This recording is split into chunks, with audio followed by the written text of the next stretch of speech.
রমজান মাসে দুপুর 12টায় আল্লাহর একটি খাস নাম যদি কেউ সাতবার পড়তে পারে, আমার আল্লাহ তার মনের সব আশা পূরণ করে দেবে ইনশাআল্লাহ। আল্লাহ কসম করে বলছি প্রিয় ভাই আমার, রমজান মাস এটি গুরুত্বপূর্ণ মাস, দোয়া কবুলের মাস।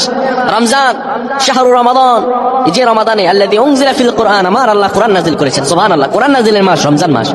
কোন ব্যক্তি যদি রমজান মাসে দুপুর 12টা যখন বেড়ে যাবে, দুপুর 12টা বেজে যাওয়ার পরে মানুষগুলো তখন যদি আল্লাহ তাআলার এই খাস নামটি সাতবার পড়তে পারে, আমার আল্লাহ তার সব দোয়া কবুল করে দিবেন। কি অবস্থায় আছেন আপনি? সন্তান কথা শুনছে না, বিদেশে যাচ্ছেন কিন্তু যেতে পারতেছেন না, কোনো আয় উন্নতি নেই, ইনকাম যা করেন তার চেয়ে আরো বেশি খরচ হয়ে যায়, বিপদের পর বিপদ, আপনি বিপদ থেকে উঠতে পারতেছেন না। এই আমলটা করেন, এই আমলটা করেন, আজকে আল্লাহ তাআলা আপনাকে ফলাফল দান করে দেবেন ইনশাআল্লাহ। সপ্তাহখানেক আপনি ফলাফল পাবেন ইনশাআল্লাহ। যখন দুপুর 12টা বেজে যাবে, আপনি তখন কোন মসজিদ কিংবা ঘরের একটি কোনায় বসে যাবেন, জায়নামাজ বিছিয়ে বসবেন। এরপরে আপনি 10 বার দুরূদ শরীফ পড়বেন, এরপরে আপনি 7 বার পড়বেন আর রহমান আর রহমান আর রহমান, এরপরে আবার 10 বার দুরূদ শরীফ পড়বেন, 3 বার ইখলাস পড়ে আল্লাহ তাআলার কাছে দোয়া করবেন। এইভাবে যদি দোয়া করতে পারেন, আমার আল্লাহ তাআলা আপনার সব দোয়াগুলো কবুল আর মঞ্জুর করে নেবেন। সুবহানাল্লাহ পড়েন।